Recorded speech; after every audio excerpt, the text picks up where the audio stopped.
आन देश की शान देश की हम संतान हैं, तीन रंगों से रंगा तिरंगा अपनी ये पहचान है। और दोस्तों, हम उस देश के वासी हैं जिस देश का नाम हिंदुस्तान है। तो जय हिंद दोस्तों।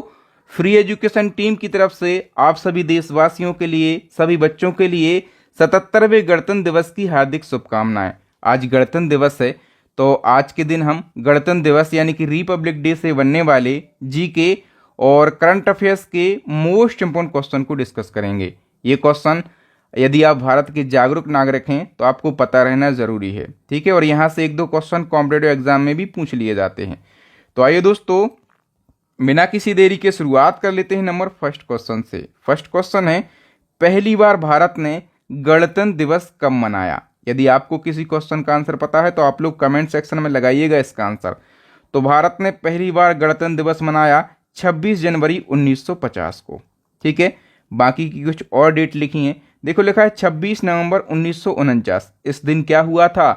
तो हमारा देश का जो संविधान है दोस्तों, ठीक है, संविधान बनकर तैयार हुआ था 26 नवंबर 1949 को। 15 अगस्त 1947 को क्या हुआ था?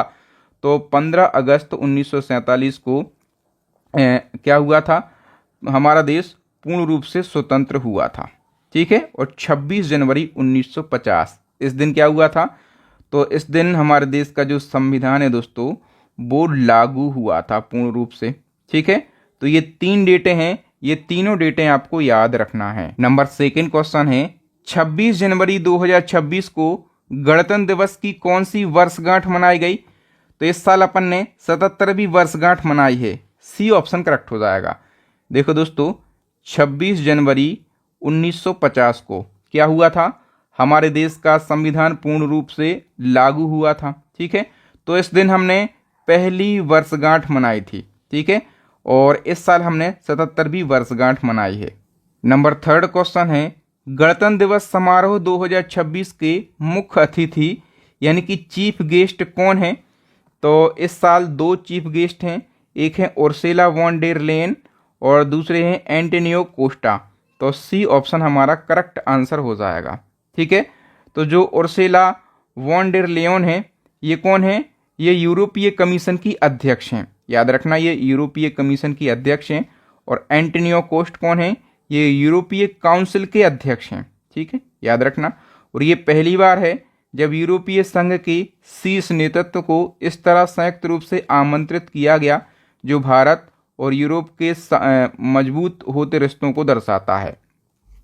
हम बात कर लेते हैं कि गणतंत्र दिवस समारोह 2025 के मुख्य अतिथि कौन थे? कभी कभी पिछले साल का भी पूछ लेता है। तो 2025 के जो चीफ गेस्ट थे वो प्राबोवो सुबियांतो थे। और ये कौन है? ये इंडोनेशिया के राष्ट्रपति हैं, ठीक है। और जीके में तो हमेशा पूछता है कि पहली बार यानी कि 1950 में गणतंत्र दिवस के मुख्य अतिथि कौन थे, जब हमारी पहली वर्षगांठ थी। तो इस साल दोस्तों मुख्य अतिथि बनाए गए थे सुकर्णो, ठीक है। और ये भी इंडोनेशिया के राष्ट्रपति थे। बताइए 76वें गणतंत्र दिवस 77वें गणतंत्र दिवस 2026 की थीम क्या है? तो इस साल की थीम है वंदे मातरम के 150 वर्ष। नेक्स्ट क्वेश्चन है, गणतंत्र दिवस परेड 2026 में कुल कितनी झांकियां निकली? तो टोटल 30 झांकियां निकली हैं, ठीक है। तो 30 झांकियों में से स्टेट और यूनियन टेरिटरी की टोटल 17 झांकियां हैं और मिनिस्ट्री यानी कि मंत्रालयों की टोटल 13 झांकियां हैं। इस प्रकार से टोटल 30 झांकियां निकली हैं, ठीक है। बताओ, प्रत्येक वर्ष गणतंत्र दिवस के अवसर पर दिल्ली के कर्तव्य पथ पर तिरंगा कौन फहराते हैं? तो गणतंत्र दिवस पर तिरंगा फहराते हैं राष्ट्रपति जी, ठीक है। देखो यहाँ से आपको फैक्टों को समझना होगा। गणतंत्र दिवस यानी कि 26 जनवरी को देश के राष्ट्रपति नई दिल्ली के कर्तव्य पथ पर झंडा फहराते हैं, ठीक है। और स्वतंत्रता दिवस पर क्या होता है? तो स्वतंत्रता दिवस यानी कि 15 अगस्त को जो देश के प्रधानमंत्री होते हैं वो नई दिल्ली के लाल किले पर ध्वजारोहण करते हैं, ठीक है। याद रखना, झंडा को फहराना और ध्वजारोहण करना दोनों अलग अलग चीजें होती हैं और यहाँ पर बच्चे फंस जाते हैं। तो सबसे पहले आप समझो कि झंडा फहराना क्या होता है। तो झंडा हम फहराते हैं गणतंत्र दिवस के अवसर पर और ध्वजारोहण कब करते हैं? स्वतंत्रता दिवस के अवसर पर। ठीक है, तो झंडा जो है फहराना ये क्या होता है, तिरंगे को पहले से ऊपर बांध कर रखा जाता है और रस्सी खींचने पर फूल गिर जाते हैं और तिरंगा लहराने लगता है। ये क्या होता है, झंडा फहराना। और ध्वजारोहण क्या होता है, तो ये स्वतंत्रता दिवस के अवसर पर होता है। रस्सी खींचने पर झंडा ऊपर की तरफ जाता है। ठीक है, ये होता है ध्वजारोहण करना। ठीक है दोस्तों, मैं आपको बार बार बोलता हूं, यदि आपको टॉपिक वाइज करंट अफेयर्स पढ़ना है, मंथली वाइज करंट अफेयर्स पढ़ना है, तो हमारी करंट अफेयर्स की ई बुक लॉन्च हो गई है। पूरी यूट्यूब की सबसे शानदार ई बुक है। दूसरी हमारी ई बुक है स्टैटिक जीके की रामबाण ई बुक। तीसरी है साइंस की रामबाण ई बुक। इन तीनों ई बुक को आप जरूर परचेस कर लेना, लिंक आपको डिस्क्रिप्शन में मिलेगा। और यदि आप तीनों को एक साथ परचेस करते हैं तो केवल आपको 150 रुपये का पेमेंट करना है इस QR कोड पर। जैसे ही आपका पेमेंट सक्सेस हो जाए तो आप हमें स्क्रीनशॉट इस व्हाट्सएप नंबर पर सेंड कर देना। 5 सेकंड के अंदर मैं ये तीनों बेस्ट ई बुक आपको व्हाट्सएप पर ही सेंड कर दूंगा। फिर बताओ दोस्तों, प्रत्येक वर्ष गणतंत्र दिवस यानी कि 26 जनवरी के अवसर पर भारत के विभिन्न राज्यों में झंडा कौन फहराते हैं? तो देखो, गणतंत्र दिवस पर यदि हम बात करें देश में, तो देश का झंडा दिल्ली में फहराया जाता है, राष्ट्रपति फहराते हैं। ठीक है, उसी प्रकार से भारत के विभिन्न राज्यों में झंडा फहराते हैं राज्यपाल। ठीक है, गणतंत्र दिवस पर राज्यों में झंडा राज्यपाल फहराते हैं और स्वतंत्रता दिवस पर राज्यों में जो झंडा है वो मुख्यमंत्री यानी कि CM साहब फहराते हैं। समझ गए होंगे आप लोग। फिर बताओ, गणतंत्र दिवस पर राष्ट्रपति को कितने तोपों की सलामी दी जाती है? तो राष्ट्रपति को गणतंत्र दिवस पर 21 तोपों की सलामी मिलती है। बताओ, प्रत्येक वर्ष गणतंत्र दिवस परेड पर मार्च पास्ट का नेतृत्व कौन सी सैन्य टुकड़ी करती है? तो पैदल सेना। बी ऑप्शन करेक्ट हो जाएगा। गणतंत्र दिवस के अवसर पर पारंपरिक रूप से किस पुरस्कार की घोषणा नहीं की जाती? देखो, गणतंत्र दिवस पर भारत रत्न की घोषणा होती है यदि उस साल दिया जाना हो, पद्म पुरस्कारों की घोषणा होती है और वीरता पुरस्कारों की घोषणा होती है, लेकिन अर्जुन पुरस्कारों की घोषणा नहीं की जाती है। ठीक है, फिर बताओ कि गणतंत्र दिवस के अवसर पर प्रधानमंत्री राष्ट्रीय बाल पुरस्कार कितनी श्रेणियों में प्रदान किए जाते हैं? तो प्रधानमंत्री राष्ट्रीय बाल पुरस्कार भी गणतंत्र दिवस पर दिए जाते हैं और ये कितनी 7 श्रेणियों में दिए जाते हैं। बताओ, पहला गणतंत्र दिवस समारोह कहाँ पर आयोजित किया गया था?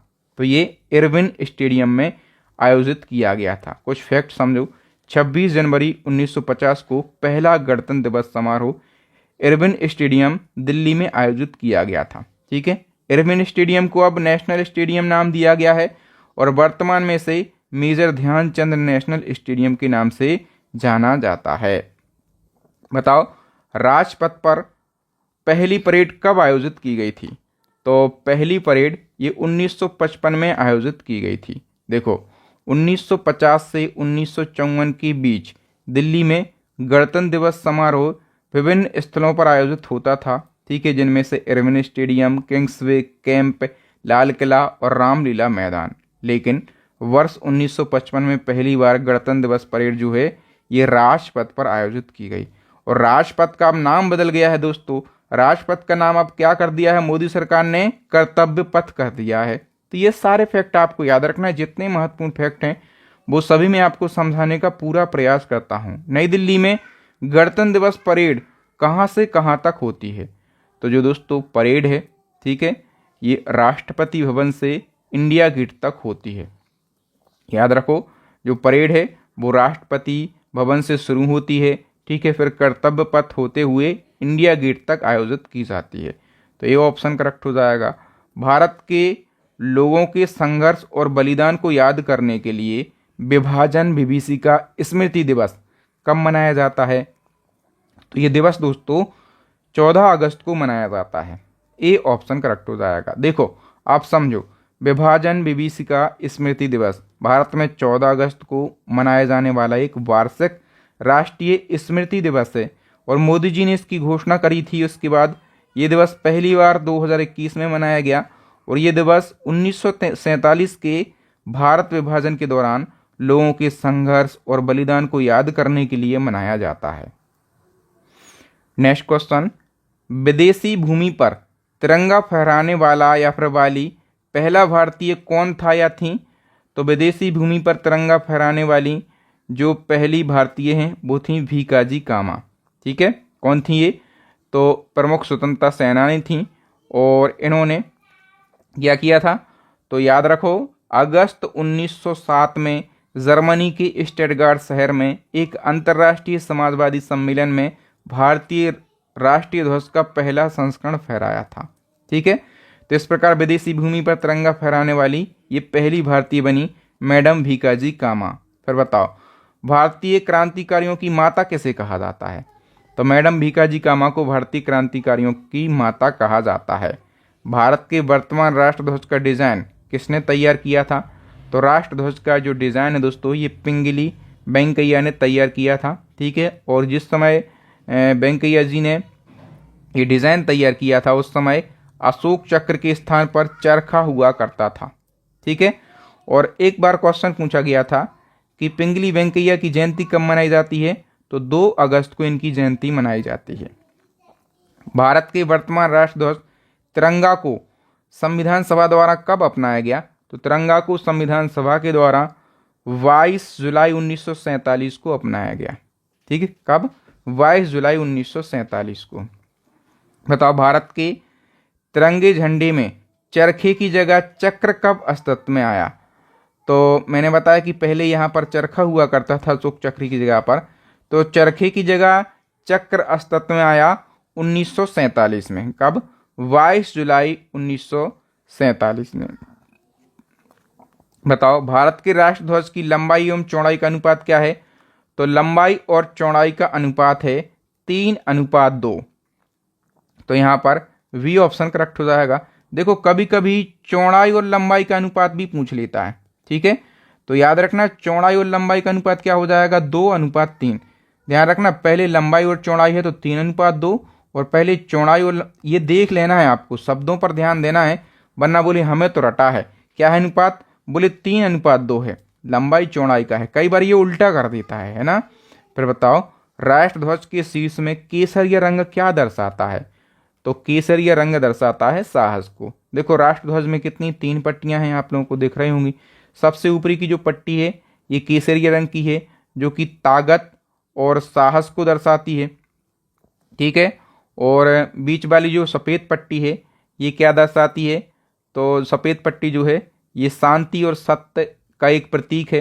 सबसे नीचे वाली जो पट्टी है हरे रंग की वो विकास और उर्वरता को दर्शाती है। ठीक है, बताओ किस वर्ष एक प्रस्ताव पारित कर तिरंगे से लाल रंग को हटाकर उसकी जगह केसरिया रंग किया गया, तो 1931 में। पहले लाल रंग था, फिर 1931 में केसरिया रंग किया गया।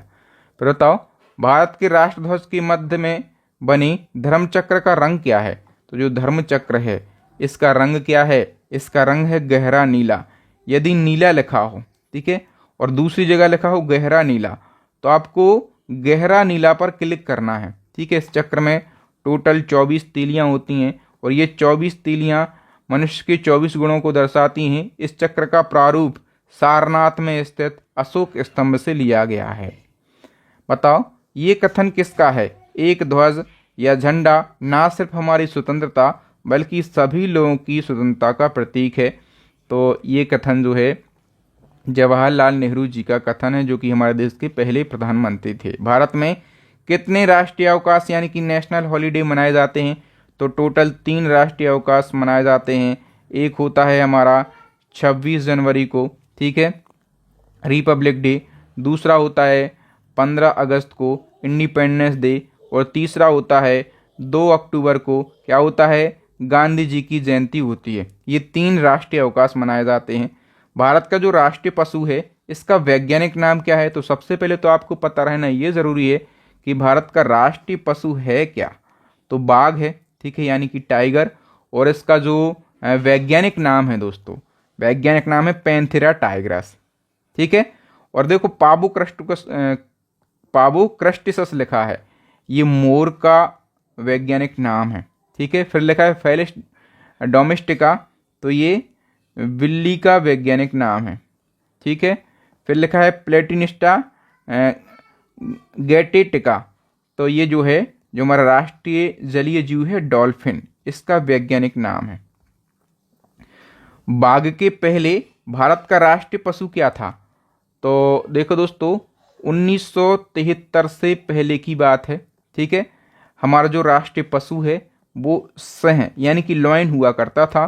फिर 1973 में भारत का राष्ट्रीय पशु बाघ घोषित होता है। ठीक है, और 1973 में ही क्या हुआ था, तो बाघ संरक्षण के लिए प्रोजेक्ट टाइगर यानी कि बाघ परियोजना शुरू करी गई थी।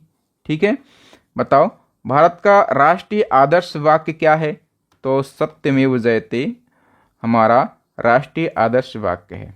ठीक है, जिसका अर्थ होता है सिर्फ सत्य की ही जीत होती है। और ये वाक्य कहाँ से लिया गया है, तो ये मुंडक उपनिषद से लिया गया है। ठीक है, और इसे भारत के राष्ट्रीय प्रतीक अशोक स्तंभ के नीचे लिखा जाता है और इसे 26 जनवरी 1950 को आधिकारिक रूप से अपनाया गया था भारत के राष्ट्रीय आदर्श वाक्य को।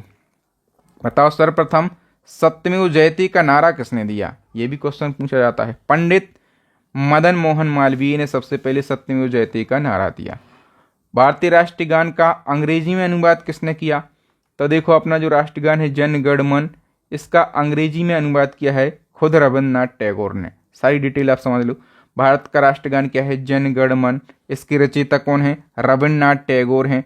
और इसके रचयिता रविन्द्रनाथ टैगोर हैं और टैगोर साहब ने ही राष्ट्रगान का अंग्रेजी में अनुवाद किया। ठीक है, और किस नाम से, morning song of India title से ने राष्ट्रगान का अंग्रेजी में अनुवाद किया। राष्ट्रगान पहली बार 27 दिसंबर 1911 को कांग्रेस के कलकत्ता अधिवेशन में गाया गया। जनगण मन को संविधान सभा ने 24 जनवरी 1950 को राष्ट्रगान के रूप में मान्यता दी। ठीक है, और इसी दिन जो हमारा राष्ट्रगीत है वंदे मातरम, तो वंदे मातरम को इसी दिन राष्ट्रगीत के रूप में अपनाया गया। कितनी महत्वपूर्ण फैक्ट यहाँ पर लिखे हुए हैं। जो राष्ट्रगान है जन गण मन, इसको संविधान सभा द्वारा कब अपनाया गया, मैंने अभी आपको बताया है कि इसको संविधान सभा के द्वारा 24 जनवरी 1950 को अपनाया गया। ठीक है, भारत का झंडा गीत किसने लिखा, तो झंडा गीत लिखा है श्यामलाल गुप्त पार्षद ने। झंडा गीत क्या है, विजय विश्व तिरंगा प्यारा, झंडा ऊंचा रहे हमारा। ठीक है, और इसको कांग्रेस अधिवेशन 1938 में अपनाया गया था। तो कांग्रेस अधिवेशन 1938 कहाँ पर हुआ था, तो ये गुजरात के हरिपुरा में हुआ था। इसकी अध्यक्षता सुभाष चंद्र बोस को निर्विरोध इसका अध्यक्ष चुना गया था। मतलब राष्ट्रीय झंडा दिवस कब मनाया जाता है, राष्ट्रीय झंडा दिवस ये 22 जुलाई को मनाया जाता है। क्यों, क्योंकि 22 जुलाई 1947 को राष्ट्रध्वज तिरंगे को संविधान सभा के द्वारा अपनाया गया था। नेक्स्ट क्वेश्चन है, भारतीय ध्वज संहिता 2002 यानी कि फ्लैग कोड ऑफ इंडिया 2002 क्या है दोस्तों, तो ये कार्यकारी निर्देशों का एक संकलन है। ठीक है, इसमें क्या है, भारतीय ध्वज तिरंगे को कैसे फहराना है, कैसे प्रयोग करना है, ये सारे नियम रूल्स रेगुलेशन बनाए गए हैं। और ये ध्वज संहिता जो है पूछा जाता है कि इसको कब लागू किया गया था, तो डेट याद रखो 26 जनवरी 2002 को इसको लागू किया गया था। इसी संहिता ने भारत के नागरिकों को किसी भी दिन अपने घरों, कार्यालयों, कारखानों, इन सभी जगहों पर भारत ध्वज फहराने का अधिकार दिया। ठीक है, इसमें सारे रूल्स दिए होते हैं, हमारे तिरंगे को कैसे फहराना है, कहाँ कहाँ फहराना है, किस किस कपड़े का प्रयोग करना है, सब चीज़ें इसमें दी गई होती हैं। ठीक है, 26 जनवरी 2002 को ये लागू हुआ था। तो थैंक यू दोस्तों, रिपब्लिक डे से जितने भी क्वेश्चन बन सकते थे उन सभी को मैंने आसानी से डिस्कस किया है। यदि आप करंट अफेयर्स, स्टैटिक जीके और साइंस को बिल्कुल आसान भाषा में पढ़ना चाहते हैं तो हमारी ई बुक्स हैं, इनको आप जरूर परचेस कर लेना। यदि आप तीनों ई बुक्स को एक साथ परचेस करते हैं तो अपन ने ऑफर लगाया है, मात्र 150 में आपको ये तीनों ई बुक मिल जाएंगी। इस QR कोड पे आपको पेमेंट करना है। पेमेंट होने के बाद स्क्रीनशॉट इस व्हाट्सएप नंबर पर सेंड करना है। स्क्रीनशॉट जैसे ही हमें मिलेगा 5 सेकंड के अंदर मैं ये तीनों बेस्ट ई बुक आपको सेंड कर दूंगा। थैंक यू, जय हिंद। मैं हूं आपका बहादुर सर, मिलूंगा नेक्स्ट वीडियो में।